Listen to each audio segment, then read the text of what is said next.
Assalomu alaykum hurmatli ustozlar, hurmatli tinglovchilar, kanalimiz obunachilari, barchangizga xayrli kech tilayman ustozlar.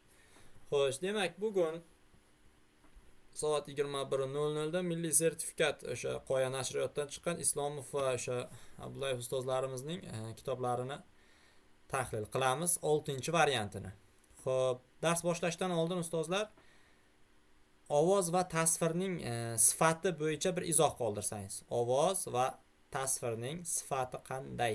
Ovoz bilan tasvir sizga yaxshi yetib boryaptimi? Muhokama uchun guruh qoldirdim. Guruh havolasidan bemalol o'sha muhokama guruhiga o'tib, o'zingizning fikrlaringiz, mulohazalaringiz, savollaringiz va tushunmovchiliklaringizni yozib qoldirishingiz mumkin. Rahmat ustozlar. Endi bugun 6-variant kecha ma'lum bir sabablarga ko'ra o'zim tahlil qila olmadim, shogirdlarga bergan edik. Bugun nasib inshaalloh 6-variantni tahlil qilishga harakat qilamiz. 6-variant yangi, hali o'zim ko'rishga ulgurmagan variant. Demak, boshlaymiz. Bismillah deb, demak, imloviy jihatdan to'g'ri yozilgan so'zlar qatorini aniqlang degan birinchi savolimiz. Biz bilamiz, milliy sertifikatda albatta ikkita savol, birinchi, ikkinchi savol imlodan keladigan savol bo'ladi. Xo'p, endi A javobga qarang. Landovor, g'azab, cho'g'irma debdi. Xo'p, mayli, bunda qarang, nimadan chiqib ketadi? Bunda g'azab emas, g'azab bo'lish kerak. A ketdimi? Yaxshi.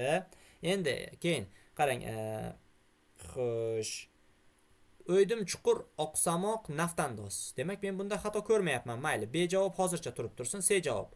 Voy-voylamoq. Yo'q, ustozlar, voy-voylamoqda xato bor. Nimaga xato bor? Nima uchun? Sabab shapoloqda ham xato bor. A bo'lish kerak. Xo'p, nimaga bunda voy-voylamoqda sabab bor? Agar taqlid va undov so'zlardan fe'l yasalsa, bunday fe'llar qo'shilib yozilishi kerak, chiziqcha bilan yozilmasligi kerak. Shuning uchun C javob ham chiqadi. D javobda toqchi rentgen bo'lish kerak, rentgen emas, rentgen bo'lish kerak. D javobimizda ham xato bor va bizda o'z-o'zidan B javob qoladi. Xo'p, mana B javob o'z-o'zidan qoladi. Xo'sh, endi ikkinchi savolga imkon qadar ustozlar bugungi 6-variantda vaqtimiz yetarli, chunki 21:00 dan keyin boshqa darslar haqida va'da bermaganmiz, faqat bitta variant haqida va'da berganmiz. Shuning uchun imkon qadar birga siz bilan ishlashga harakat qilamiz, vaqtimiz yetarli bo'lgani uchun. Ikkinchi savol. Qaysi javobda imloviy xato yozilgan so'zlar soni 2 ta debdi? Bitta emas, 2 ta. Xo'p, Zebi yuragida tugilib yotgan tugunni yechib yuborgan edi. Xo'sh, nima xato deb o'ylaysiz? Nima xato deb o'ylaysiz? B javobda nima xato? A javobda deganimga uzr ustozlar. Izoh bilan keling, izoh bilan birga ishlaylik. Mana A javobda nima xato deb o'ylaysiz? Zebi yuragida tugilib yotgan zo'r tugunni yechib yuborgan edi. Rahmat Muxlisa Abdullayevna ustozimiz, juda to'g'ri. Mana bu yerda tugilibda qarang. Tugmoq so'ziga il qo'shimchasining qo'shilishidan hosil bo'lgan so'z. Demak, bu tugilmoq bo'lmaydi. Hozir mana 10-sinfda hozirgina attestatsiya darslarini bir qismini tugatganimda ustozlarimizga aytgan edim. Ustozlar, ip qo'shimchalari oxir u bilan tugagan bir bo'g'inli so'zlarga qo'shilganda ul shaklida, il shaklida ulga aylanadi va lekin yozilishda unday yozilmaydi, xato bo'ladi deb hozirgina 10-sinf ona tilida shu narsani aytgan edik. Xo'p, men lekin A javobda undan boshqa xato ko'rmadim ustozlar. B javobda ustozlar qaysi so'zlar xato yozilgan deb o'ylaysiz? Qor urib turgan bir kun edi, birdan ko'chada dod faryod ko'tarildi.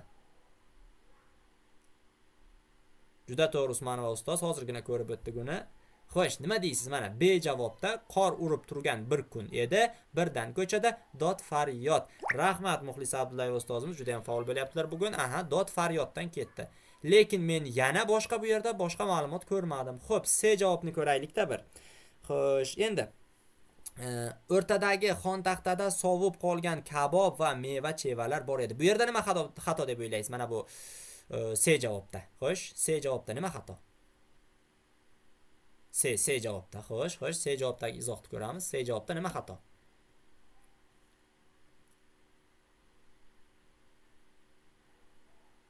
Nigora ustoz to'g'ri, sizning javobingiz to'g'ri, lekin qolganlarida nima xatoligini bir maslahatlashsak yaxshi bo'ladi. Mana esingizda qoladi, boshqa bo'ladi. Juda to'g'ri. Xuddi mana A javobdagi xatolik C javobda ham qaytarilgan. Sovib so'zida mana bitta ib bo'lish kerak, up shaklida, ya'ni asos qo'shimcha qo'shish bilan bog'liq imloviy xato, lekin boshqa joyda xato yo'q. Endi to'g'ri javob ustozlar bizda D javob ekan. Lekin D javobdan qaysi so'zlar xato deb o'ylaysiz? Xo'p, yaxshilik qilsang oxirigacha yaxshilik qilgin, zinhor minnat qilma.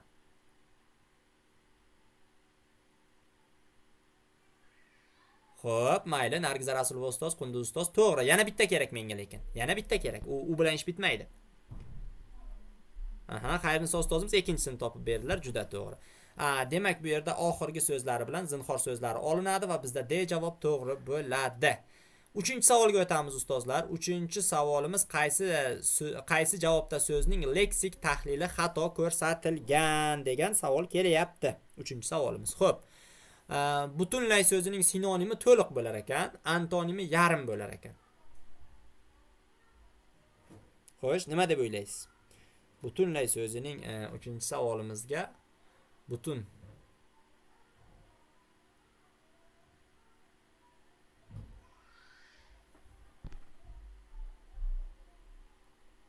to'g'ri ustozlar, xato. Nimaga xato? Sababi butunlay so'zi ravish, to'liq so'zi sifat, yarim so'zi esa son.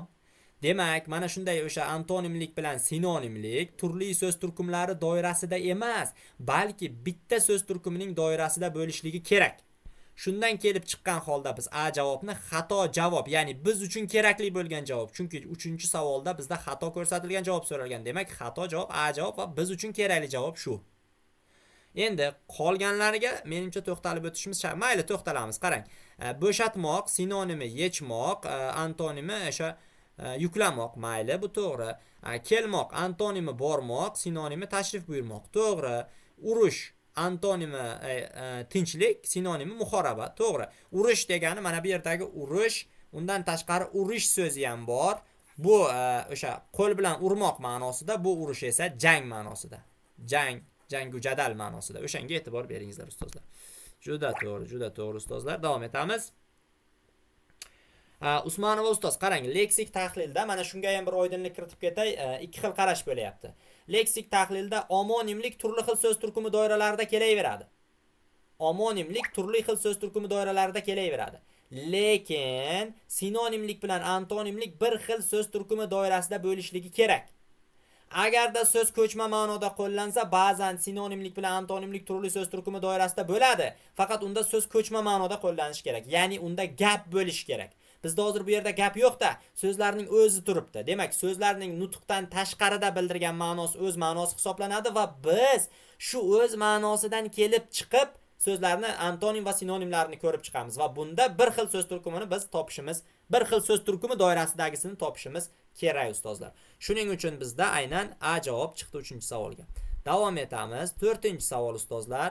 4-savolga e'tibor bersangiz, bir-biri bilan o'zaro ma'nodoshlik qila oladigan so'zlar berilgan javobni toping debdi. Xo'p, A javob.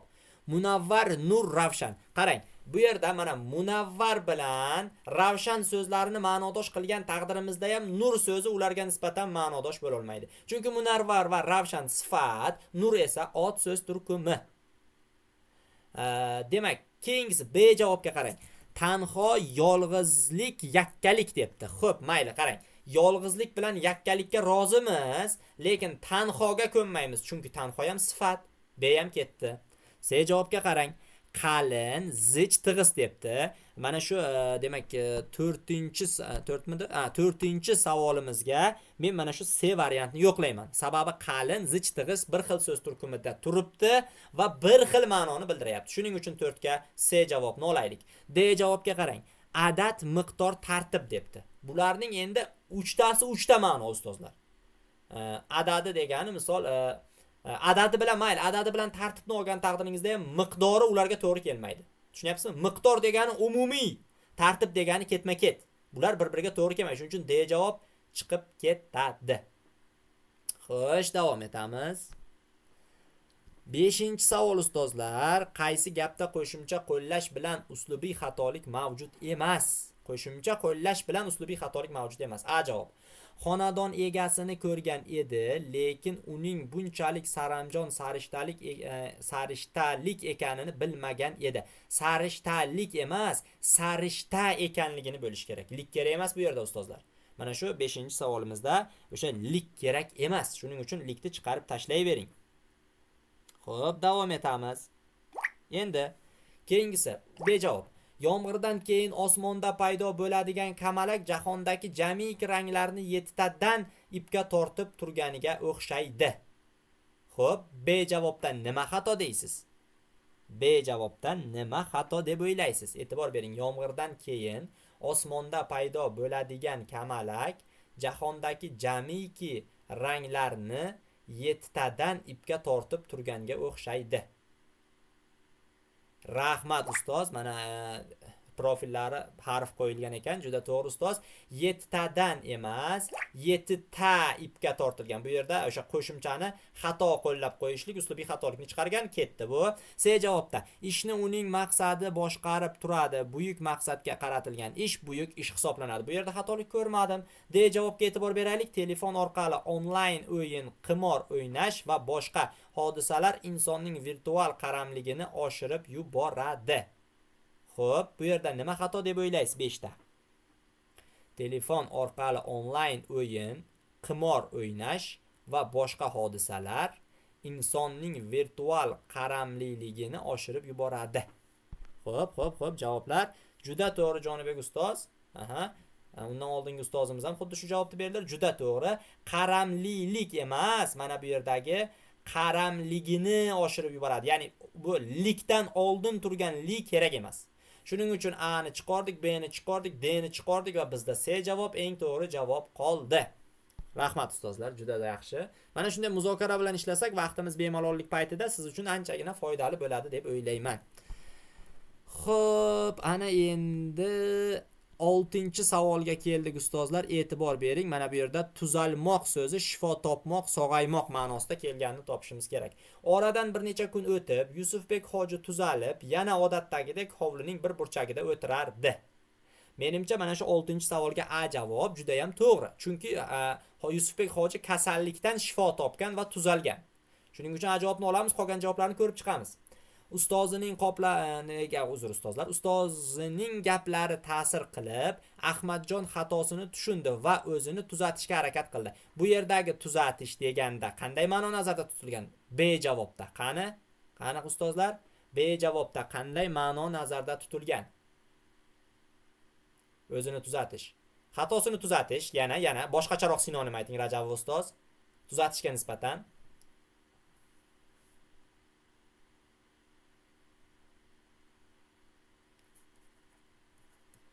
to'g'rilashga deylik. To'g'rilash. Ana shunday. O'nglab olish, mayli, o'nglab olish deng, mayli, to'g'rilash, aybini tushunish va hokazolar, mayli, yaxshi.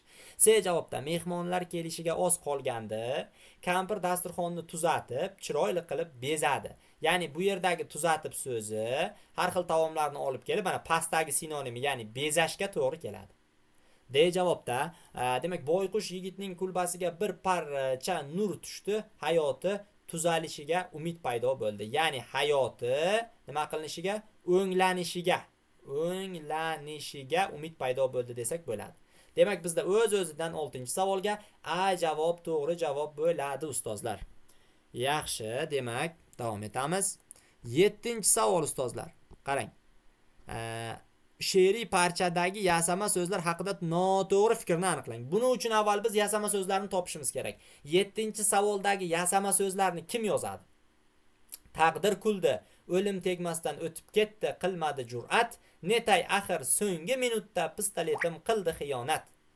Xo'sh, mana shundagi yasama so'zlarni kim yozadi? Marhamat. Vaqt beraman. Vaqtimiz yetarli ustozlar. Qochib ketayotgan yo'q. Ertaga baribir imtihonga kirmaymiz. Shuning uchun bemalol o'tirib bir tahlil qilaylik qani. Xo'p, mayli mana aka, o'lim mayli, o'limni oldim mana, chizdim o'limda. Ko'naman unga.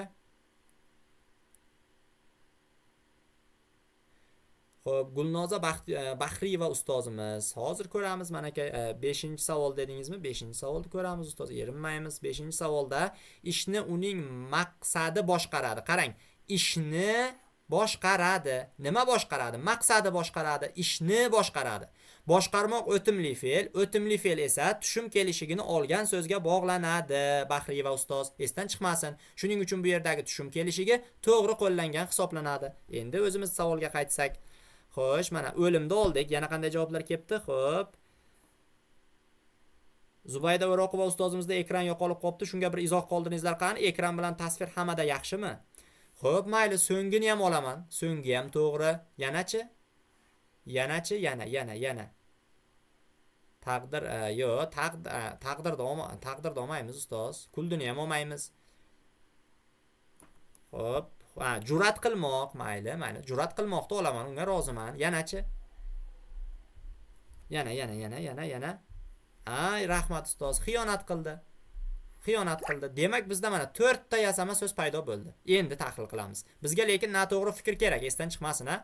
Yasama so'zlar 3 ta mustaqil so'z turkumiga tegishli debdi. Xiyonat qildi fe'l, jur'at qilmoq mana yozib chiqaylik, ha. Fe'l, bu ham fe'l, so'nggi bu sifat, o'lim esa ot. Demak, haqiqatdan ham ot sifat fe'l, ya'ni 3 ta mustaqil so'z turkumiga tegishli. Bu to'g'ri javob. Bizga kerak emas bu. B javob. Ikkita affiksatsiya usulida, ikkita kompozitsiya usulida yasalgan so'z ishtirok etgan. Affiksatsiya degani asosga qo'shimcha qo'shib yasash, kompozitsiya degani esa asosga asosni qo'shib yasash bo'ladi ustozlar. Endi o'lim bilan so'nggi affiksatsiya, jur'at qilmadi bilan xiyonat qildi, kompozitsiya usuli. Bu ham to'g'ri fikr. Bu bizga kerak emas. Bizga to'g'ri fikr kerak emas. C javob. Sodda yasama so'zlar bir turkumga oid so'zlardan hosil qilingan. Demak, o'lim so'zi o'l fe'ldan, so'nggi so'zi esa so'ng ravishdan hosil qilingan. Shuning uchun bu fikr xato. Bir xil turkumdan emas, har xil turkumdan hosil qilingan. Demak, C javob 7 ga to'g'ri javob bo'ladi ustozlar. D javob 3 ta yasama so'z gapning bosh bo'laklari vazifasida kelgan degan. Jur'at qilmadi, xiyonat qildi, kesim. Demak, o'lim esa ega. Shuning uchun 3 ta gap bo'lagi bo'lib kelganligi to'g'ri fikr, bu ham bizga kerak emas. Xo'p, 7-savol mana shunday tartibda ishlanadi. 7-savol bo'yicha kimda savol bo'lsa, murojaat qilaverasizlar ustozlar. Xo'p, 8-savol biz yoqtirgan savollardan bittasi. Har uchala parchada ham ishtirok etgan fe'l shakllarini aniqlang debdi. Xo'p, ketdik endi. Mamlakatimizning turli viloyatlarida yashayotgan bitta fe'l, o'z mehnati bilan yurt ravnaqiga hissa qo'shayotgan ikkinchi fe'l, yoshlarimizga e'tibor berish uchinchi fe'l, ularni har xil jihatdan qo'llab-quvvatlash to'rtinchi fe'l, bugunning dolzarb masalasi sifatida e'tirof etildi beshinchi fe'l. Demak, mana birinchi gapimizdagi fe'llarni chizib chiqdim. Ikrom Hazratqulov ustoz, qarang, taqdir kuldini olmaymiz. Chunki kuldi sodda fe'l, taqdir ot so'z turkumi. Bu ega kesim bog'lanishi, bu hech qanday qo'shma fe'l yoki affiksatsiya usuli bilan yasalgan fe'llar emas. Shuning uchun olmaymiz. Xo'p, demak, rassom chizgan tabiat manzaralarini o'ziga xos jihatlari bor. Bir tarafda tog'lar qad ko'targan, soyliklarda esa moviy ko'llar tovlanib turardi. Xo'p, keyingi gapga o'tamiz.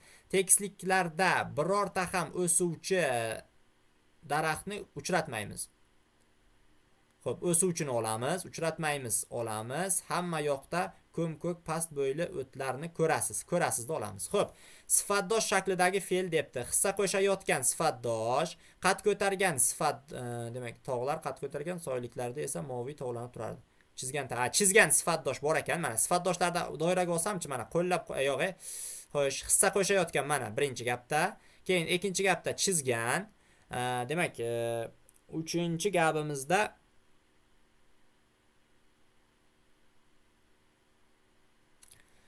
gapimizda o'suvchi. Demak, bizda ustozlar sifatdosh shaklidagi fe'l bor. Hissa qo'shayotgan yoshlar, chizgan tabiat, o'suvchi daraxt. Demak, mana bor. Demak, sifatdosh shaklidagi fe'l bor. Birda olamiz. Aniq nisbatdagi fe'l debdi. Xo'p, aniq nisbatdagi fe'l. E'tirof etildi, qo'llab-quvvatlash aniq nisbat. Xo'p, chizgan aniq nisbat, uchratmaymiz. Bu ham aniq nisbat. Demak, 2 ham bor ustozlar. 1 bilan 2 bor. Xo'p, endi o'timli fe'l debdi. O'timli fe'l. Demak, rasmni chizgan o'timli fe'l bor bunda 3 ta. Hissa qo'shayotgan, yashayotgan, qo'llab-quvvatlash har jihatdan ularni qo'llab-quvvatlash bu ham bor. Tekisliklarda birorta ham o'suvchi daraxtni uchratmaysiz. Bunda ham bor.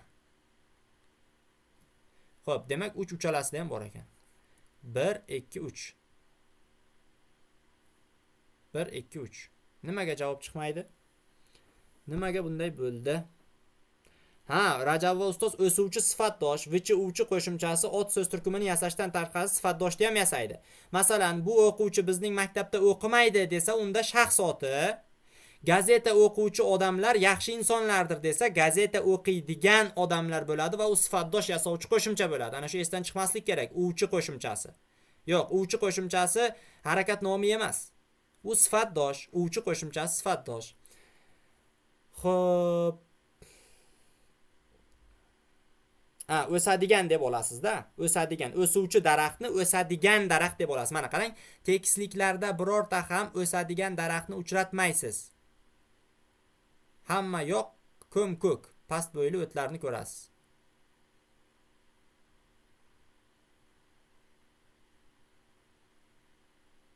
Daraxtni uchratmaysiz o'timli fe'lda.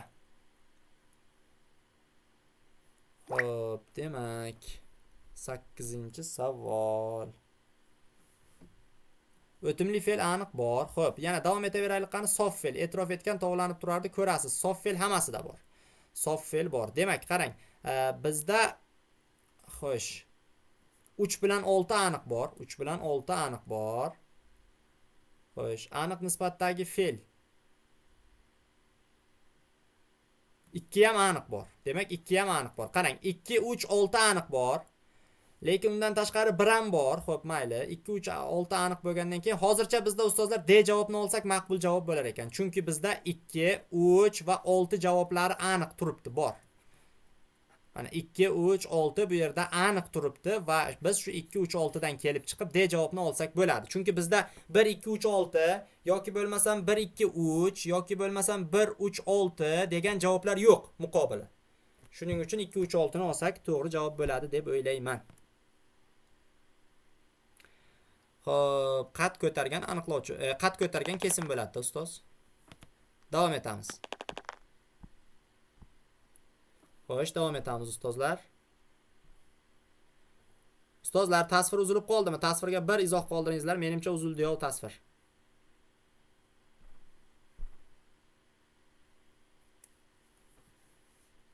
Tasvir joyidami? Tasvirga bir izoh qoldiraylik ustozlar.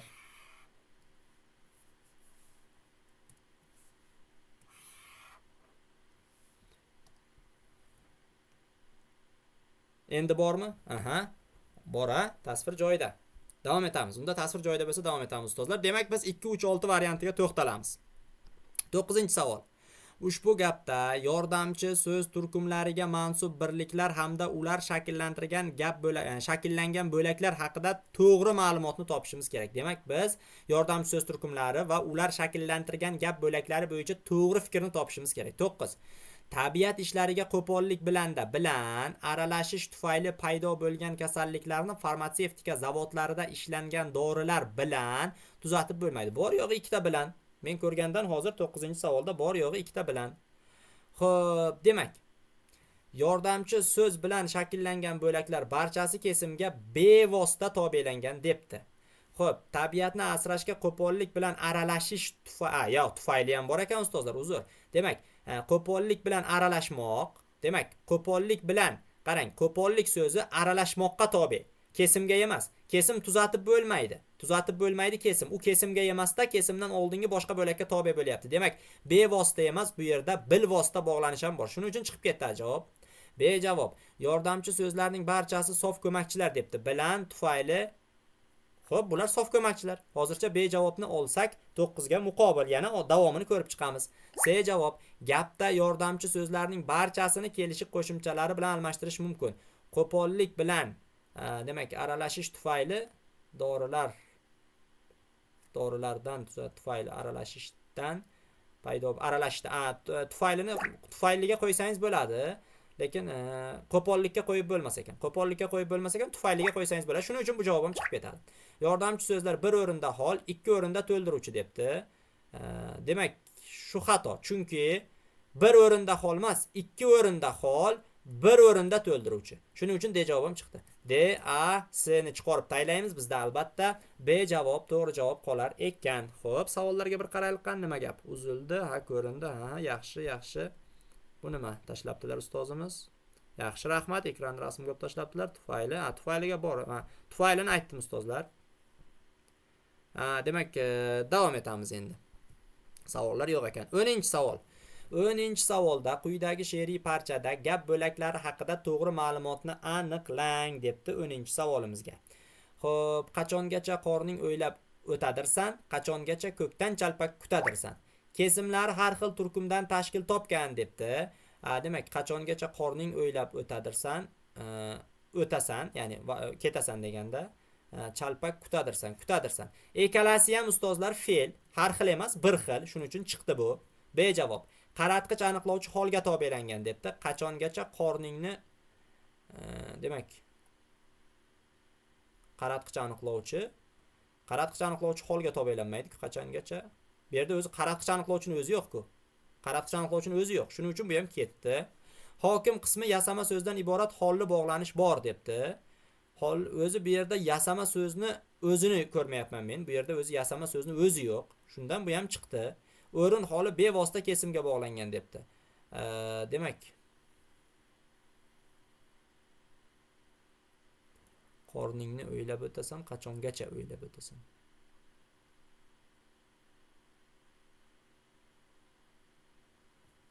Demak, bu yerda mana qachongacha kutasan bo'ladi. To'g'ri, e'tibor beryapman. Qachongacha kutasan bo'ladi va kesimga bevosita bog'langan. Ko'kdan kutasan bo'ladi. Qachongacha ham ko'kdan ham. Endi ko'kdan o'rin bo'ladi, qachongacha payt bo'ladi. Shuning uchun o'rin holi bevosita kesimga bog'langan deb D javobni olaversak bemalol bo'lar ekan. Xo'p, yo ustoz, endi qorin so'ziga ustoz qarang, mana savollarga izoh beray. Qorin so'ziga in qo'shilayapti. Hosil bo'layaptiki qorning bo'layapti. Ya'ni mana bu yerda in qo'shimchasi, qaratqichdagi ning emas, in qo'shimchasi. Tushunyapsizmi? Sening qorning deyapti. Tushunyapsizmi? Mana shu yerda in bor, ning deb xato o'ylamang ustoz. Xo'p. Yasama so'z bor, to'g'ri, yasama so'z bor. Endi qarang, o'ylab o'tmoq bo'ladi, o'ylab o'tmoq bo'ladida umumiy kesim bo'ladi-da bu. Ya'ni o'sha qachongacha qorning o'ylaysan emas, mana o'tmoq bu yerda ko'makchi fe'l ustoz, e'tibor bering. O'tmoq bu yerda ko'makchi fe'l. Xo'p, davom etamiz. O'yla yasama, lekin o'ylab o'tadirsan bu holli birikma emasda, ko'makchi fe'lli so'z qo'shilmas. U kesim turishida birdaniga kesim. Davom etamiz. 11-savolda gapda so'zlarning mazmun va grammatik jihatdan bog'lanishi to'g'ri ko'rsatilgan javobni aniqlang debdi. Xo'sh, atmosferada gazlarning to'planishi sayyora iqlimining har qachongidan ham tez o'zgarishiga sabab bo'lmoqda. Insoniyat sanoat inqilobidan beri atmosferada tirik chiqindilar to'plashda asosiy rol o'ynaydi. Xo'p, to'planishi sabab bo'lmoqda debdi.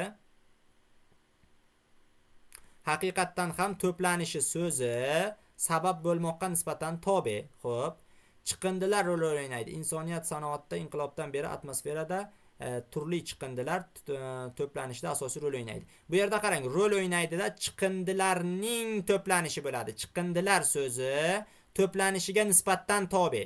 Chiqindilar so'zi rol o'ynaydigan nisbatan tobe emas.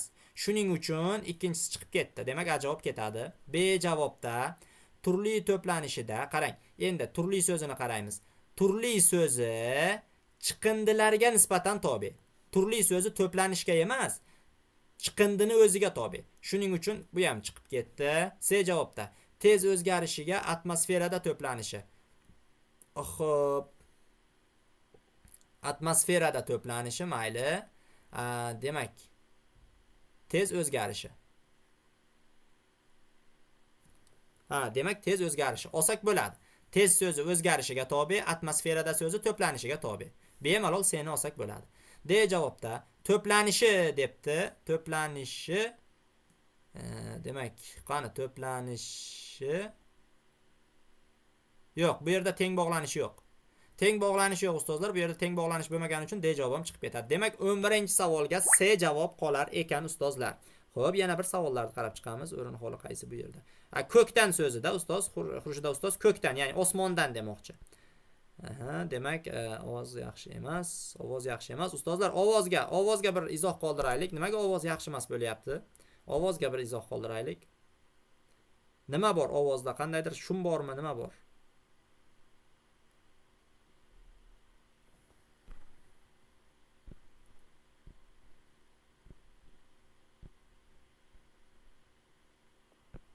Ovoz.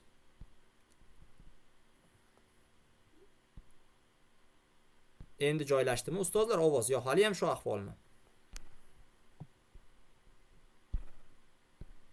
Ovozga. Ovoz yana uzilib kelyapti. Uzilyapti. Nimaga uziladi?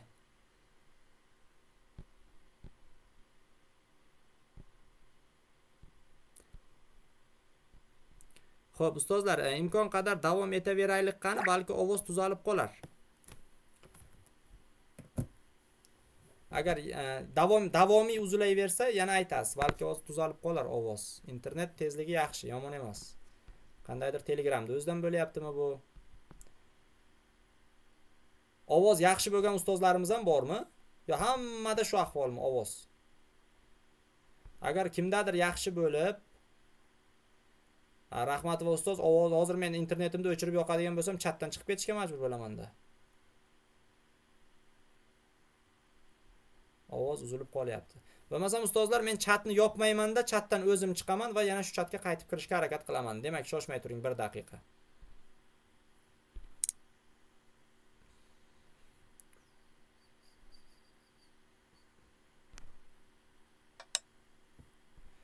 Xo'p, ustozlar, endi ovoz qanday bo'ldi? Ovoz o'z joyiga qaytdimi?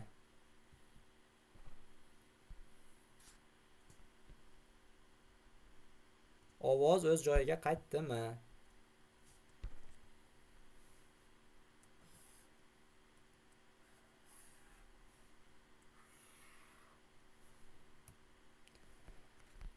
Xo'p, demak ovoz o'z joyiga qaytgan bo'lsa, yana nimaga tushunarsiz? Mana gapiryapman ustoz. Demak, ovoz joyiga qaytibdi. Davom etamiz. Xo'sh, endi 11-savol ketgan bo'lsa, endi ustozlar 12-savol tire bilan bog'liq bo'lgan savol. Tire bilan bog'liq. Xo'p, tire bilan bog'liq qanday savol berilgan bu yerda? Ya'ni ustozlar, bu yerda tire emas ekan. Bir daqiqa adashibman. Bu yerda 2 nuqta ekan. Chunki bu variantni oldin ishlamagan edimda, 2 nuqta ekan bu yerda. 2 nuqtani ko'ramiz. Xo'p, birinchisi. O'zbeklar orasida qadim-qadimdan chinakam insoniy fazilatlar, ya'ni do'stlik, mehr-oqibat. Xo'p, bu yerda nima uchun qo'yilgan desangiz, bu yerda umumlashtiruvchi so'z uchun qo'yilgan. Umumlashtiruvchi so'z bor bu yerda. Ya'ni uyishuq bo'laklardan oldin kelgan umumlashtiruvchi so'zdan keyin tire qo'yiladi. Tire debman ustozlar, ming bor uzr, 2 nuqta qo'yiladi. Odam tirega o'rganib qolganda 12-savolga ko'pincha tire kelar edi. 2da Abdulla Avloniy shunday degan edi. Bu yerda esa ko'chirma gapli qo'shma gapga qo'yilgan. Ko'chirma gap uchun qo'yilgan. Xo'p, 3da kurashda bir tabiat qonuni bor. Demak, bu yerda bog'lovchisiz qo'shma gapda qarang. Bog'lovchisiz qo'shma gapda qo'yilgan. Xo'p, 4ta Toshkentda mustaqil O'zbekiston falsafa va huquqni dolzarb masalalari. Bu yerda izoh ma'nosi borligi uchun qo'yilgan. Xo'p, keyingisi 5ta O'zbekiston Respublikasi davlat ramzlari, davlat bayrog'i. Bu yerda ham umumlashtiruvchi so'z uchun qo'yilgan. Umumlashtiruvchi so'z, umumlashtiruvchi bo'lak, ya'ni uyishuq bo'laklardan oldin kelgan umumlashtiruvchi so'z uchun qo'yilyapti. Demak, endi shundan kelib chiqadiki, umumlashtiruvchi so'z mana 1da bor ekan, qarang, 5da bor ekan. Demak, lekin bizda unday javob yo'q ekan. Xo'p, mayli, davom etamiz. 60 ga kirib bildim. Mana bunda bog'lovchisiz qo'shma gap. Bog'lovchisiz qo'shma gap. Bog'lovchisiz qo'shma gap ham 2ta joyda bor ekan. 6da bor ekan. Demak 3da bor ekan. Bizda lekin 3-6 varianti bor ekan.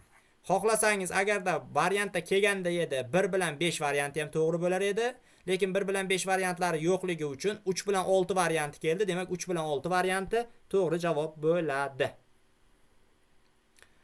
Xo'p, davom etamiz. Xo'sh, keyingi savol, 13-savol ustozlar, qaysi baytda husni ta'lil san'ati berilgan deyapti 13-savolimizga. Xo'sh, demak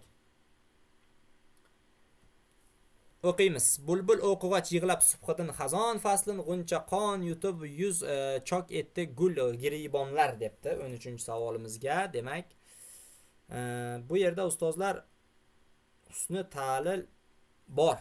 Sababi, ya'ni o'sha bulbul o'qig'ach yig'lab subhidin xazon faslin g'uncha qon yutib yuz chok etdi gul giribonlar. Ya'ni o'sha bu yerda jonlantirish bilan birga husni ta'lilni beryapti. ya'ni o'sha tabiatdagi hodisani misol qilib ko'rsatyapti. Tabiatdagi hodisani misol qilib ko'rsatyapti. Xo'p, beni ham ko'raylik qani. Fasli navbahor o'ldi, ketibon zimistonlar, do'stlar g'animatdir, sayr eting gulistonlar. Yo'q, bu yerda hech qanday husni ta'lilni ko'rmaysiz. C javob. Bir sahar edim uyg'oq, o't tutashdi olamga, tog'lar chekibonlar, za titradi biyobonlar. Bu yerda ham tashxis bor, lekin husni ta'lil hech narsaga misol qilib ko'rsatilmagan. Davlatning o'sha boridirlar borcha olam oshno, qaytgach davlat jahonda topilir kam oshno. Yo'q, bu yerda ham hech qanday husni ta'lil yo'q, faqatgina husni ta'lilga eng yaqin javob A javob bo'lar ekan 13 ga. Chunki o'sha g'unchaning qon yutib yuz chok o'sha o'zidagi yuz choklarni ajratishligi, ya'ni barglarni ajratishligi tabiatdagi hodisa misol qilib ko'rsatilgan. Ham o'sha tashxisni olasiz, ham husni ta'lilni shu yerdan chiqarsangiz bo'ladi. Ya'ni chiroyli dalillash. Bilasiz, husni ta'lilni kechagina o'tgan edim darsda. Kecha emas, kechadan oldingi kun edimi? 14-savolga to'xtalamiz ustozlar. Xo'p, Nodir Dumbadzening Hellados hikoyasi qahramonlari haqida to'g'ri ma'lumotni aniqlang. O'sha Yelena rassomchilik sohasida dars beruvchi, lekin o'sha sal tepaga chiqaylik, variant ko'rinsin. Demak, Yelena rassomchilik sohasida dars beruvchi, lekin sevgida omadi yurishmaydigan ayol.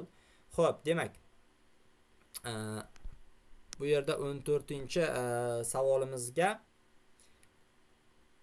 birda ololmaymiz, kerak emas.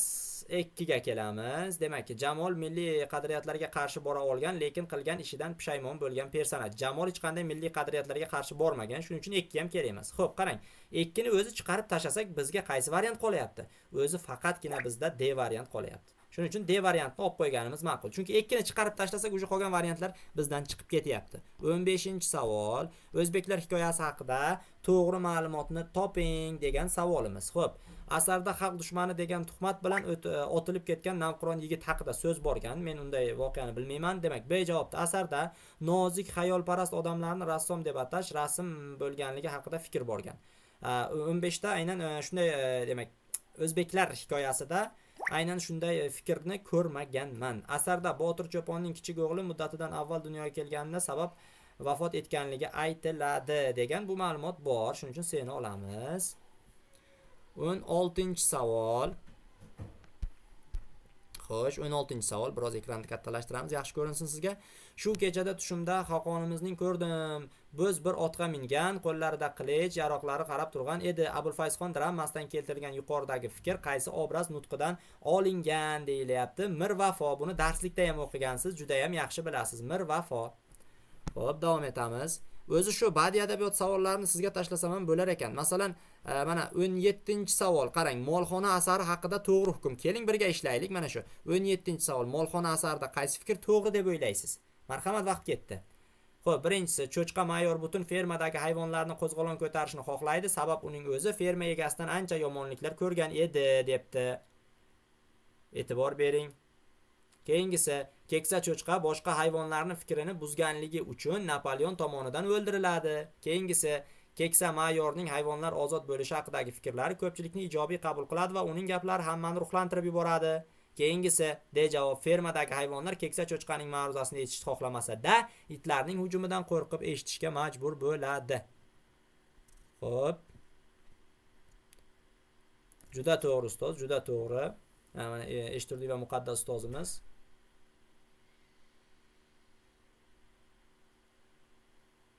Yaxshi, Zayniddin va Sabina ustozimiz 17 ga ustozlar keksa mayorning hayvonlardan o'sha ozod bo'lishi haqida fikrlarni ko'pchilikni ijobiy qabul qiladi va uning gaplari hammani ruhlantiradi degan fikrni olsak bo'ladi. Xo'p, davom etamiz.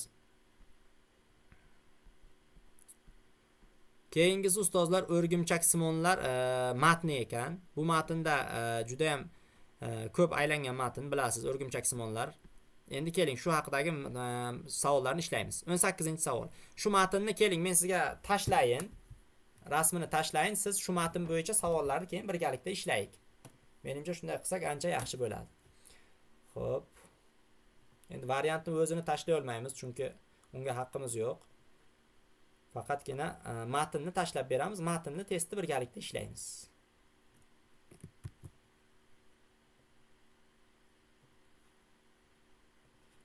Mana ustozlar kanalga tashladim.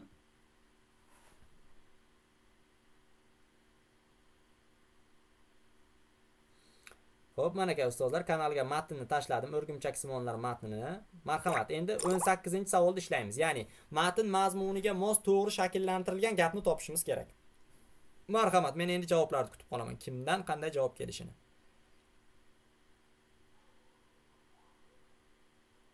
Marhamat, matn mazmunida mos to'g'ri shakllantirilgan gapni biz topishimiz kerak. Xo'p, matnni o'qib chiqib, kim qanday fikrga keladi? Vaqtimiz bor, shoshilmaymiz. Marhamat.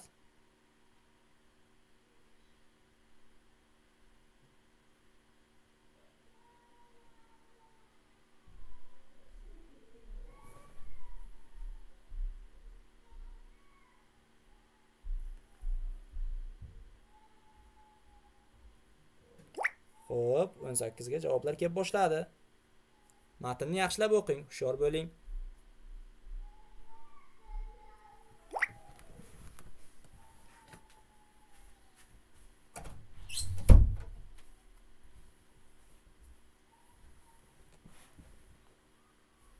Xo'p, har xil javob kelyapti lekin.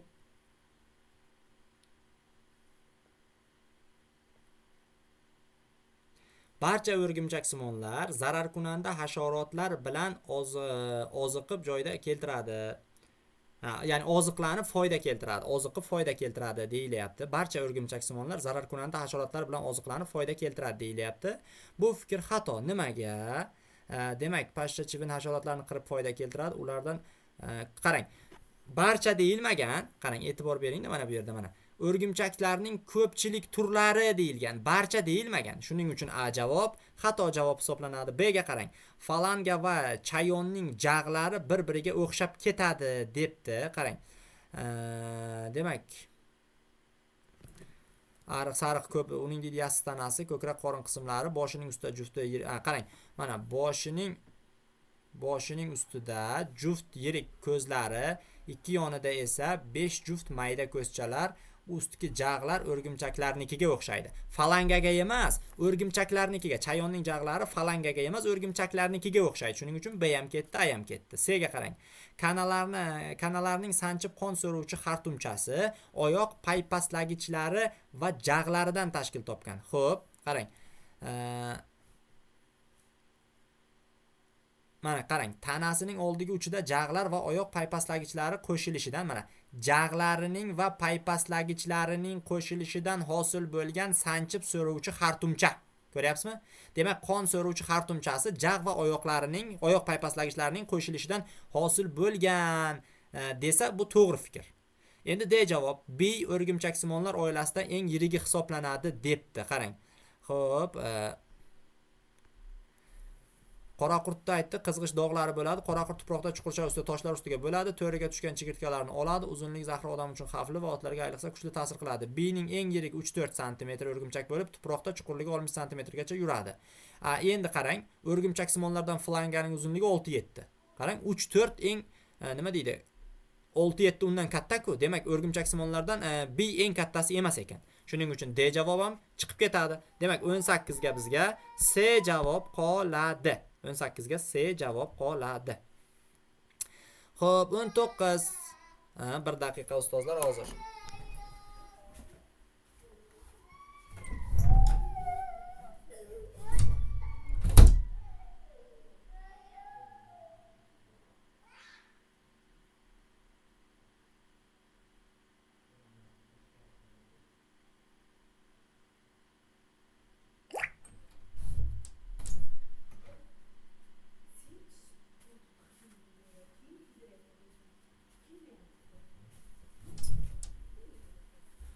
Xo'sh, demak davom etamiz ustozlar tahlilimizda. Keyingisi 19. Raqamlab ko'rsatilgan qaysi gap matnining mazmuniy tuzilishida uslubiy xatolikni yuzaga keltirgan deyapti. Qarang. Xo'sh, kanalar mayda o'rgimchak simon, demak va hokazo 19. Bu yerda qarang, chayonning janubiy mamlakatlari keng tarqalgan, O'rta Osiyoda sariq chayonni uchraydi debdi. Juft mayda ko'zchalar, jag'lari o'rgimchaklar, lekin oyoq paypaslagichlar qisqichga aylangan. Uning qorin bo'limi eng oldingi qismlardan iborat debdi. Tirik bola tug'adi. Chayonlar zararkunanda hasharotlarni qirib foyda keltiradi. Demak, 5 ko'krak qorin qismlari bo'lingan. Bez nayzasining uchi bez. Chayonlar kunduzi toshlar ostida, devorlar yerga kovaklarda yashirinib yotadi, kechasi ovga chiqadi. Ular qorning ichki qismlari yuqori tez yuguradi. O'rgimchak ozuqasi har xil turdagi hasharotlar.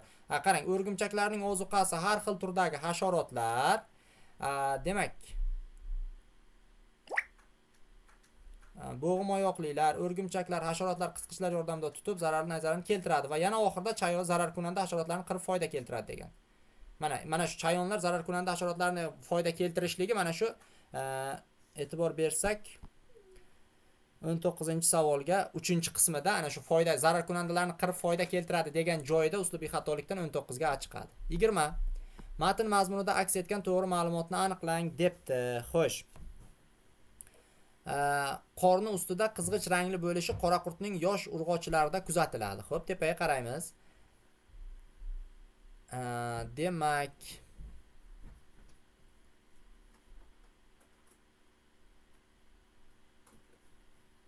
mana aka, yosh, mana bu yerda e'tibor bering. Yosh urg'ochi qoraqurtning qorni ustidagi qizg'ich dog'lari bo'ladi deyapti. Demak, ushbu fikr to'g'ri. Aynan mana shu yerda mana qorni ustida qizg'ish rangli bo'lishi qoraqurtning yosh urg'ochilaridan kuzatiladi. Ya'ni A javob to'g'ri. 21. Matn mazmuniga mos to'g'ri ifodalangan ma'lumotni aniqlang debdi. Xo'p, 21-savolimizga endi falanga chayon hamda kanalarning tanalari qismlarida tafovut uchramaydi. Yo'q, tafovut uchraydi. O'zingiz ko'rdingiz nechta joyda tafovut borligini. Xo'p, B. Ulg'aygan kanalar inson va turli jonzotlar qonini so'raydi. Shuningdek, o'rgimchaksimonlar orasida tanasi kichik hasharotdir. Mana shu fikr to'g'ri.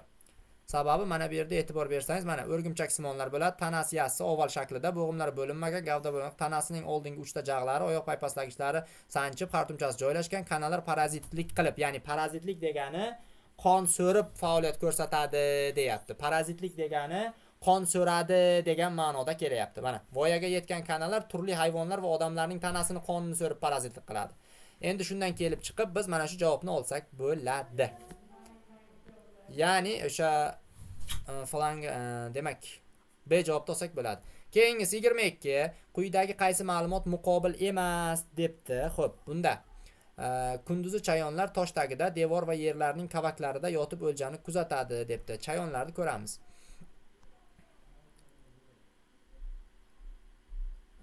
Yo'q, bu chayonlar kunduzi toshlar, devorlar va yerdagi kavaklarda yashirinib yotib, kechasi ovga chiqadi. Qarang, ular yashirinib yotadi. Demak, o'ljasini tutmaydi. Qarang, o'ljasini u kechasi ovlashga chiqadi. Kunduzi faqatgina yashirib yotadi. Hech qanday kunduzi u o'lja tutmaydi. Shuning uchun 22 da mana shu eng muqobil emas javob bo'ladi va 22 ga D javob chiqadi. Davom etamiz. Undan davom etishdan oldin bir savollarga qaraylik qani, kimda qanday savollar bor. 4 ta takror, 20 ovoz yaxshi emas. Yo'q, ovoz. Ustozlar, ovoz joyida-ya, menimcha ovoz yaxshi menimcha. Davom etamiz. Yana ovozda izoh qoldirib ketasiz yomon bo'lsa. Keyingi matnimiz demak Anton Chexovning san'at asari hikoyasi kelgan. Bu hikoyani o'qib chiqsangiz juda ham qiziq hikoya.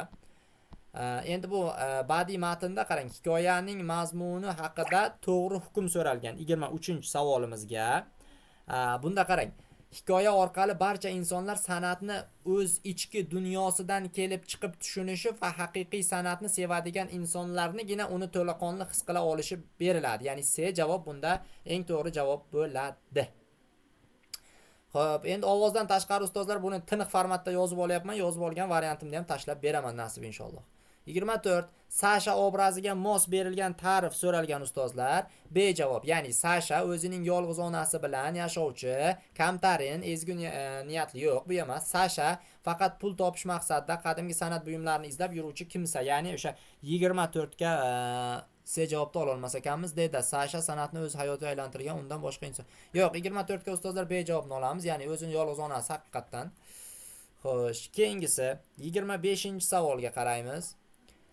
Asar qahramonlari san'at asari qandilni olishdan o'zlarini olib qochishlarining asosiy sababi nima edi deyilganda, sovg'a ular uchun san'at asari sifatida emas, balki o'z sha'ni uchun xavf tug'diradigan narsa sifatida ko'ringani uchun olmaslikni ma'qul ko'rishadi. Ya'ni bunda C javobni olsak bo'ladi. Xo'sh, davom etamiz. Keyingisi 26. Doktor obraziga mos ta'rifni biz topishimiz kerak ustozlar. Bunda e'tibor bersangiz, mana doktor san'at asarini qadrlashga tayyor edi, ammo u o'zining oilasi va atrofdagi odamlar tufayli sovg'ani olishni noqulay deb hisoblaydi, ya'ni C javob bo'ladi. Keyingisi 27. Ana xolos dedi u qahqah urib, odamlar va hokazo va hokazo. Bundagi uslubiy ma'no haqiqatni ham ajoyib narsa ekan deganda, xo'p, bundagi uslubiy ma'no ustozlar hayratlanish va quvonch bo'ladi. Ya'ni D javobni olsak bo'ladi. D javobni olsak bo'ladi. Xo'p, davom etamiz. Yana bir chatdan chiqib kiraymi yoki ustozlar ovoz bo'lmasa nima deysizlar? Bir marta chatdan chiqib kiraymi boyagiday qilib, ha? Agar ovoz yaxshi bo'lsa, unga izoh qoldiring. Agar ovoz bo'lmayotgan bo'lsa, bir marta yana chatdan chiqib kirishim mumkin. Muammo emas. Yaxshi. Demak, xayrnisa ustozimizga yaxshi bo'lsa, qolganlarda ham yaxshi. Davom etamiz. Xo'p, g'azal tahlili ustozlar, mana aka, g'azal. G'azalni ham ustozlar rasmga tushirib tashlayman, keyin tahlil qilamiz. Nima dedingiz? Xo'p, hozir mana bir daqiqa.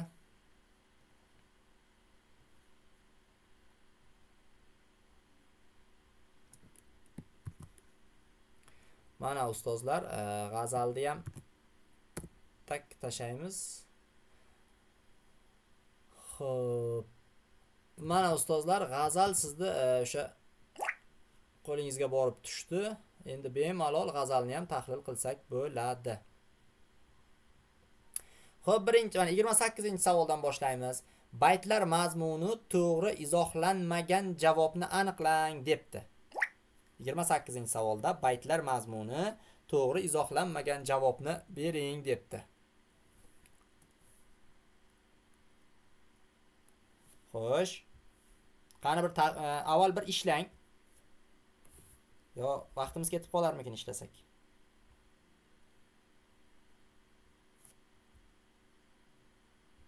Tak. Ha, mayli, birdan tahlil qilsak ham bo'lar. Mana birinchi baytda debdi, qarang. Birinchi baytda oshiqning ko'ngli yor nigohlarining zaharli o'qlaridan zaiflashib holdan toygan va kuzgi barglar kabi o'zini xazon bo'lib ketgan holatda his etgan debdi. Qarang, e'tibor bering. Birinchi baytda aytayapti: ko'ngil kim zarnishon paykonlaringdan notavon bo'lmish, magar bu bog' aro ul barglar birla xazon bo'lmish. Ya'ni o'sha kuzgi barglar kabi xazon bo'lib ketgan holatda his etadi. Oshiqning ko'ngli yor nigohlarining zaharli o'qlaridan o'qlardan zaiflashib. Izohlanmagan. Demak, haqiqatan ham qarang aytayapti. Ko'nglim kim zarnishon paykonlaringdan, ya'ni ko'nglim sening qarashlaringdan notavon bo'ldi deyapti. Ya'ni notavon bo'ldi degani zaiflashib, kuchdan qoldi deyapti. Xuddi o'sha bog'dagi barglar kabi to'kilib xazon bo'ldi deyapti. Bu bor, ajoyib bor. Bejobdagi ikkinchi baytga qarang. Gul ra'no kabi ko'gaz iza nomingni yozmay men, sariq erdi yuz xunobin ashkin birla qon bo'lmish. Ya'ni bu yerda aytilyapti, qarang, ma'shuq gul barglarida sevgilisining ismini yozib, uni abadiy saqlashni istaydi, chunki yuragi faqat shu yozuv orqali taskin topadi. Lekin bu yerda ko'gaz va uzra nomingni yozmay men, sariq erdi yuzi xunobi ashkin birla qon bo'lmish. Ya'ni bu yerda aynan mana bu yerdagi yuragi faqat shu yozuv orqali taskin topadi degan fikr bu yoqqa tushmaydi ikkinchi baytga. Shuning uchun ikkinchi bayt to'g'ri izohlanmagan bayt bo'ladi. Endi 3 ga qarang. 3-baytda oshiqning ko'z yoshlari yuzida iz qoldirgan yoki sevgilisini izlab har tomonga yugurib iz qoldirib yuborganini aytib o'tiladi. Xo'p, 3-bayt. Yuzimni ashkuma yo'llari qilib tur yo nazariy payki, ya'ni o'sha yuzimni deyapti, o'sha yoshimning yo'llari, ya'ni yoshimdan tushgan yo'llar har tarafga xuddi payka, ya'ni yo'l ochganday qilib tashlagan deyapti. Seni istarga ko'p har yon yugurmakdan nishon bo'lmish. Ya'ni bu yerda aytilyaptiki, haqiqatan ham seni izlab xuddi shunday holatga tushdi ko'z yoshlarim demoqchi. Haqiqatan ham 3-bayt bor. 4 ga qarang. 4-baytda ma'shuq o'zini hayotdan quvonch ketgan, qarigan shohdek his qiladi. Hatto kipriklari suyuklisining xayoliy qushlariga uya bo'lib oladi debdi 4-bayt. Xo'p, 1 2 3 4. Quruq shohidir-ku jismim kim ko'z davridan kiprikdan xayoling qushlariga anda 2 oshyon bo'lmish. Haqiqatan ham mana aka men deyapti, quruq daraxtman deyapti, xayolingdan qolgan 2 qushga o'xshaydi meni ko'zim deyapti va u ko'zlarga uya qurib olgan degan fikr bor bu yerda. Haqiqatan ham o'sha 2 chiqadi bundan. 29. Yuqoridagi she'riy parchaning qofiyasi haqida to'g'ri berilgan ma'lumotni aniqlang debdi. Xo'p, marhamat, mana shu qisqa savol, bunga bemalol javob topsangiz bo'ladi. Mana shu 29-savolga men sizdan javob kutaman. Qani 29-savolga kim javob beradi? 29-savolga mana yoyiq radif ishtirok etgan deyapti. Yoyiq radif degani ikkita so'zdan iborat radif bo'ladi. Yig'iq radif yoki qisqa radif esa bir so'zdan tashkil topgan radif bo'ladi. Baytlarning qofiyalanishini aytyapti. Qarang, a, b, a, d, a deyapti. Xo'p, yoki bo'lmasa mutloq qofiya bilasiz. Raviy bilan tugallansa mutloq qofiya bo'ladi. Undan tashqari undosh tovush raviy bo'lib kelgan deyapti. Xo'p, nima raviy vazifasini bajarmagan deyapti. Raviy bo'lgan emas, raviy vazifasini bajarmagan deyapti. Xo'p, nima deysiz? 29-savolga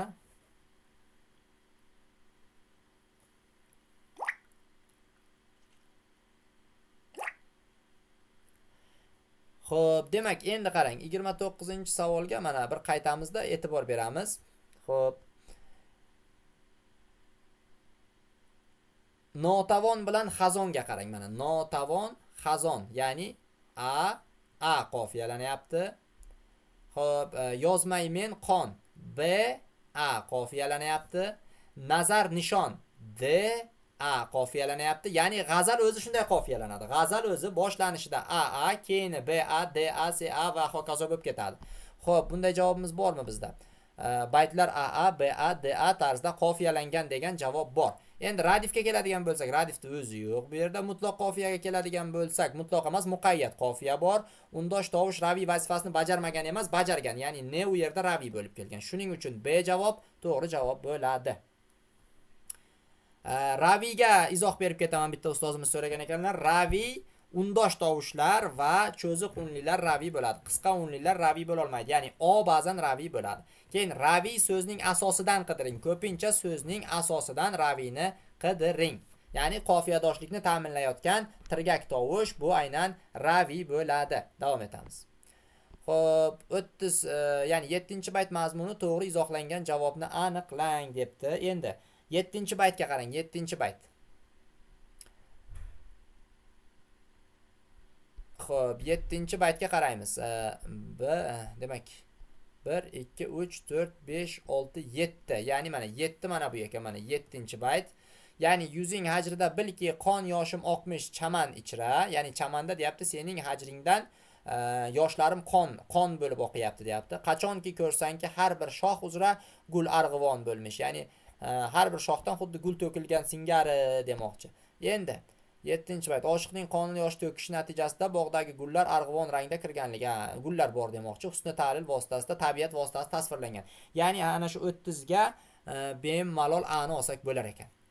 Keyingisi 31. G'azalda qo'llangan she'riy san'atlar haqida berilgan noto'g'ri mulohazani aniqlang debdi. 2-baytda husni ta'lil, tashbih san'atlari qo'llangan. 2-baytni ko'ramiz. Xo'p, 2-bayt. Guli rano kabi ko'gaz izra nomingni yozmay, sariq erdi yuzi xunobi ashkim birla qon bo'lmish. Haqiqatan ham mana yuzning qon bo'lishligida bu yerda yoshimdan yuzim qon bo'lishligi deganda husni ta'lil bor. Guli rano kabi, mana bu kabidan esa tashbih chiqadi. Tashbih chiqadi.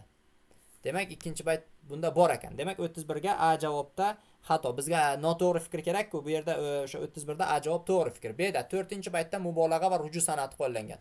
Mubolag'a degani orttirib, bo'rttirib tasvirlash. Demak, endi o'sha ruju san'ati. Ko'ramiz qon ruju bormi? Nechinchi-bayt edi bu? Xo'p, 4-bayt.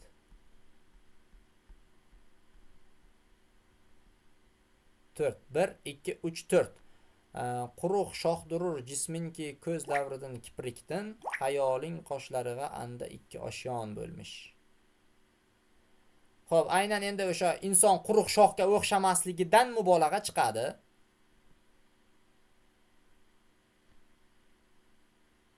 Ko'proq mana shu bunda laf va nashrga o'xshash san'at ham bor ekan, ya'ni o'sha ko'zlarni yig'ib olib keyin tasvirlash. Demak, shohdurur jismim anda 2 oshyon davrida kiprikdan bo'lmish. Xo'sh, demak.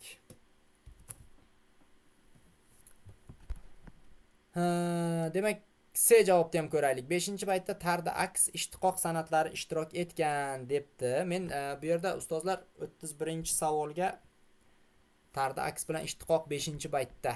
Hop, 1 2 3 4 1 2 3 4 5. Mana bu 5-bayt mana. 5-bayt. Ko'zim xunob aro bo'lmish bayn aylakim ko'ngil qaroqon aro. Hop, aro ko'nglimdagi dog'i nihon bo'lmish. Yo'q, bu yerda ustozlar men aro yo'q. Dog' nihon. Yo'q, bu yerda ustozlar tarda aksi yo'q ekan. Tarda aksining bo'lmaganligi 5-baytdan chiqib ketadi va bizda noto'g'ri fikr shakllanadi. C javobda tarda aksining yo'qligidan noto'g'ri fikr shaklanar ekan. Shuning uchun C javob 31 ga olinar ekan. Tarda aksi yo'q ekan. To'g'ri aytdingiz Sattorov ustoz. Ovozdan ko'p anolar bo'lgan ekan. Shikoyat bo'lgan ekan. Agar ovozja yomon bo'lsa, yana qayta izoh berib ketaman. Xo'p, davom etamiz. Narzullayeva, antenaga bir qarab oling, muborak. Antenaga qarab oling. Xo'p, davom etamiz endi. 32 g'azal maqtasi haqida to'g'ri berilgan ma'lumotni topishimiz kerak ekan. Maqta degani oxirgi bayti maqta deyiladi, bilasiz. Navoiyga demang ul tifl ishqin asrag'il mahviy, bu demakin holi sharh atfi ichra doston bo'lmish. Ya'ni Navoiyga deyapti, o'sha tifl ko'z yosh-ku, ko'z yoshni sir tutishni aytib yotmang degan fikr kelyapti.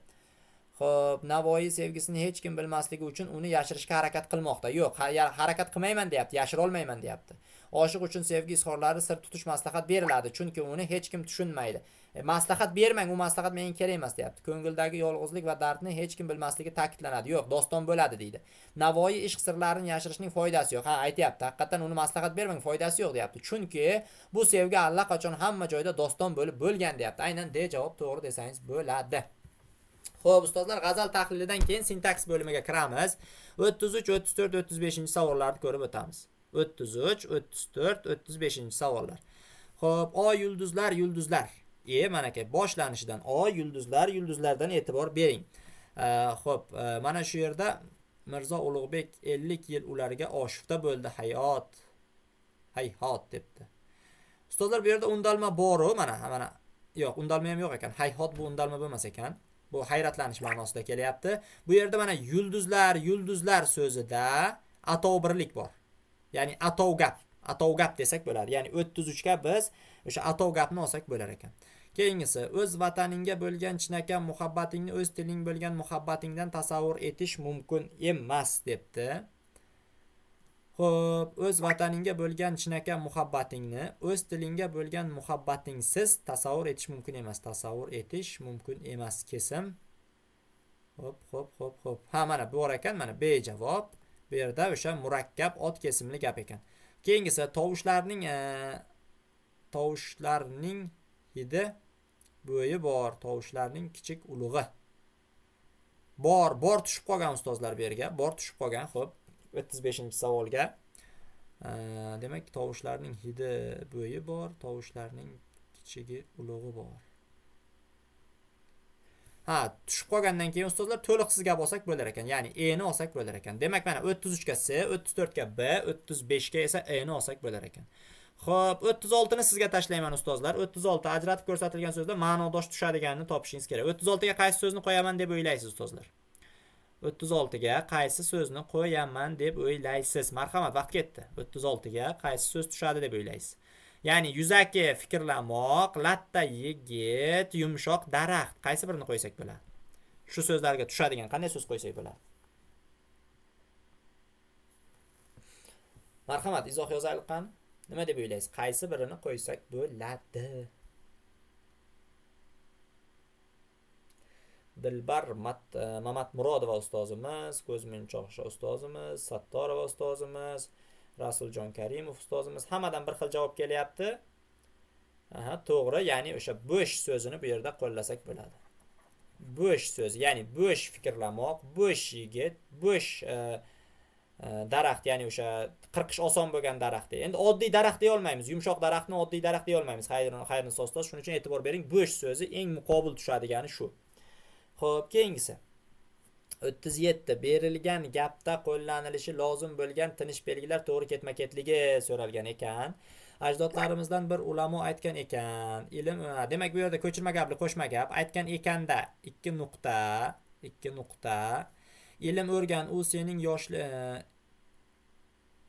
demak ilm o'rgan. 2 nuqtadan keyin mana bu yerda bitta vergul ham kerak bizga. Mana bu yerga bitta vergul. U sening yoshlik paytlaringda to'g'ri yurishingni ta'minlaydi. Gap tugayapti, ikkinchi gap katta bilan boshlayapti. Shuning uchun bitta nuqta kerak.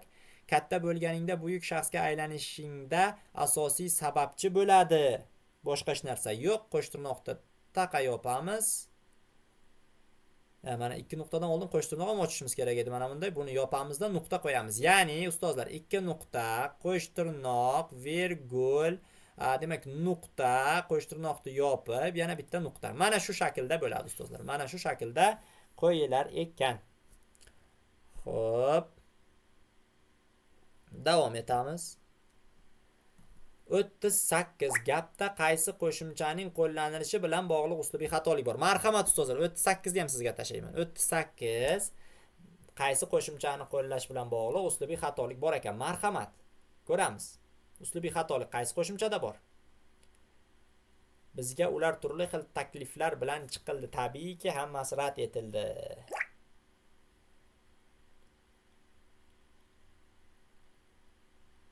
Rahmat ustozlar, ya'ni chiqildidagi il qo'shimchasining qo'llanilishida xatolik bor. Xo'p, 39 da qarang, ajratib ko'rsatilgan birlikning sintaktik turi, ya'ni birinchisi o'sha qarang.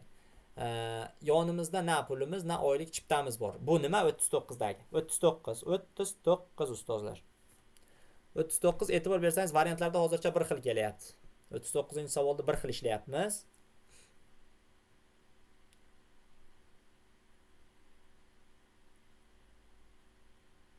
Yaxshi, juda to'g'ri ustozlar. Demak 39 da bu aynan o'sha kiritma bo'ladi. Esdan chiqmasin. Kiritma. Kiritma nimaligi to'g'risida o'tgan darslarda batafsil ma'lumot bergan edim, to'xtalib o'tirmaymiz shuning uchun. 40. Xo'p, 40-savolga. Gapdagi so'zlarning mazmun va grammatik jihatdan bog'lanishini tahlil qiling. Xo'p, endi gapda birinchi ajratib ko'rsatilgan so'z tobelanib bog'langan so'z. Ya'ni birinchi sofligiga so'zi qayerga borib tobelanadi? Sofligiga so'zini nimaga olib borib bog'laysiz? Sofligiga. Sofligiga so'zini nimaga bog'laysiz? Sofligiga.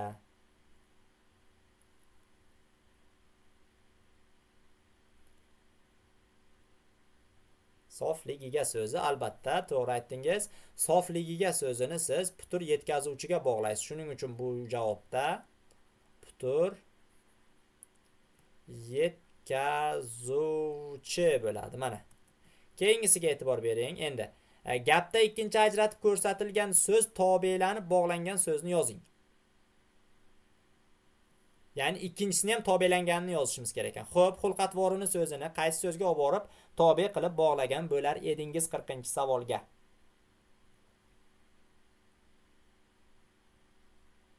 Xulq-atvorini so'zini qaysi so'zga tobelantirib bog'lar edingiz? Rahmat ustozlar, juda to'g'ri. Xulq-atvorini ko'rsatish bo'ladi, mana. Xulq-atvorini ko'rsatish bo'ladi. Xo'p, endi 41 berilgan gaplarni grammatik jihatdan to'g'ri bog'lang debdi. Ya'ni ular daryo bo'yidagi 80 qavatli mehmonxonaning 75-qavatiga joylashdi. Bundan past joy yo'q edi. Xo'p, nima deb qaysi bog'lovchini qo'yasiz? Birinchi va ikkinchi gapda grammatik vositani qaysi birini tanlagan bo'lar edingiz? Rahmat ustozlar, juda to'g'ri javoblar keldi. Ya'ni bu yerda chunki bog'lovchisini qo'yish maqsadga muvofiq bo'ladi. Endi natijada qo'shma gapning siz juda ham yaxshi bilasiz.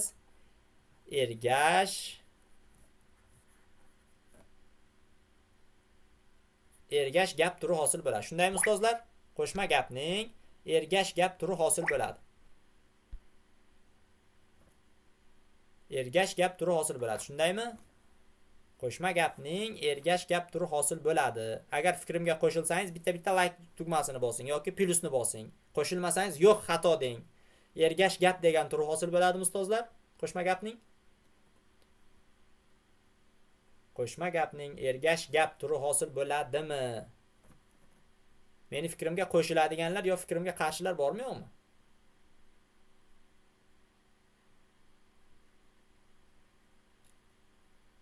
Demak, men xato yozdim, javobni hozir. Shundan kelib chiqib shunday deb o'ylaysizlarmi? Ergash gapni men xato yozdimmi?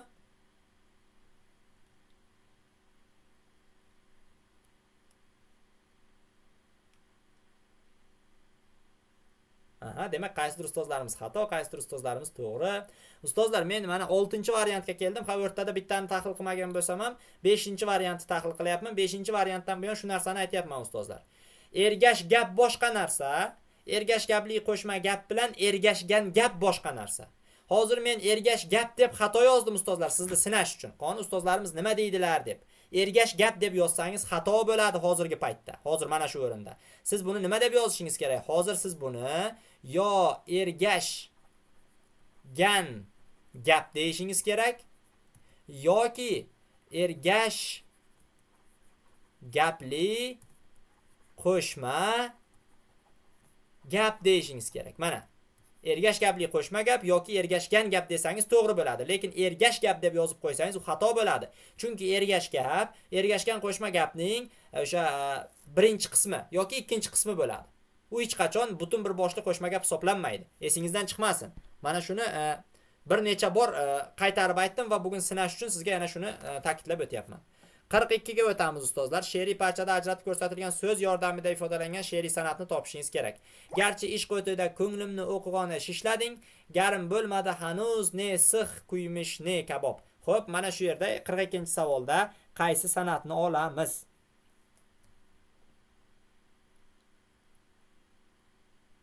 Ajratib ko'rsatilgan she'riy san'at qaysi bo'ladi? Ajratib ko'rsatilgan.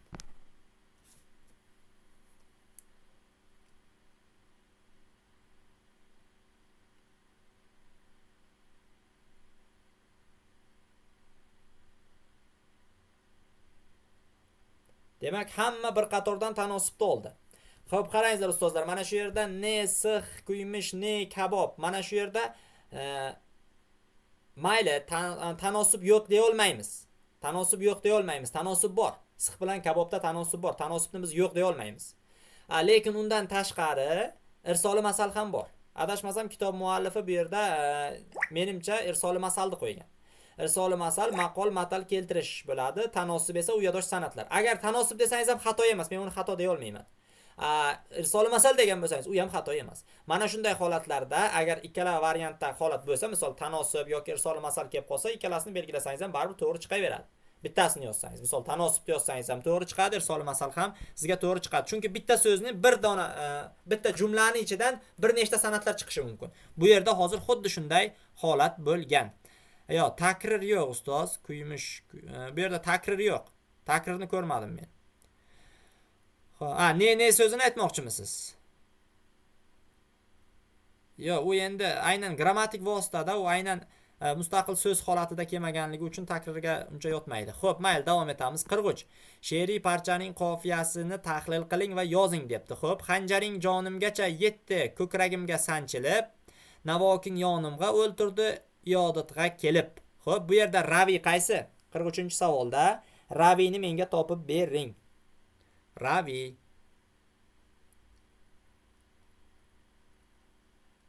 Ravini nima deb o'ylaysiz? Ravi qani? Ravi.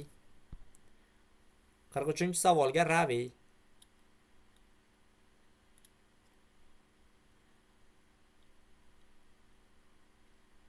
Yaxshi, demak 43-savolda ravi ustozlar le bo'ladi. Juda to'g'ri, ustozlarimiz javob berdilar. Kel sanchildagi le ni biz ravi deymiz. Va endi ravi e'tibor bering. Ravidan keyin o'sha qo'shimchalar davom etyapti, so'z tovushlar davom etayotganligi uchun qofiyaning mutlaq turi deyiladi. Ya'ni mutlaq qofiya deyiladi. Va oxirgi 44-savolimiz, yuqori o'ltirurni kim tilasa kishilikdan ani yiroq bilgil, o'ltirur safda yuqorilikdan, o'ltirar safda yaxshiroq bir o'ltirur safda yaxshiroq bilgil. Ya'ni aytayapti, yuqorida o'ltirishni kimdir xohlasa, uni odamgarchilikdan yiroq odam deb hisoblasang ham bo'laveradi, deyapti. Chunki safda yuqorilikdan o'tirgandan ko'ra safda o'tirgan ma'qulroq, deyapti. Demak, sizga savol, qit'ada qanday odat qoralangan, ya'ni illat qoralangan desa nima deymiz mana shunda? Qit'ada qaysi illat qoralangan desa nima deb javob bergan bo'lar edik? Kibrlanish, kamtarlik, mansabparastlik. Xo'p, demak ustozlar, bu yerda mana safning ichida eng yuqorida o'tirishlik bu mansabni xohlash hisoblanadi. Shuning uchun bu mansabparastlik bo'ladi. Mansabparastlik bo'ladi va hokazo. Xo'p, demak, yaxshi odat esa bu yerda bunga zid bo'lgan kamtarinlik odat. Kamtarinlik. Undan tashqari mana mansabdan tashqari manmanlik desa ham to'g'ri bo'lib qoladi o'sha. Xo'p, 44-savol bilan ustozlar bugungi tahlilimiz yakunlanadi. Agar kimda yana qo'shimcha savollar bo'lsa, ana endi bitta-bitta mikrofonlaringizni ochaman, bemalol savollaringizni berishligingiz mumkin.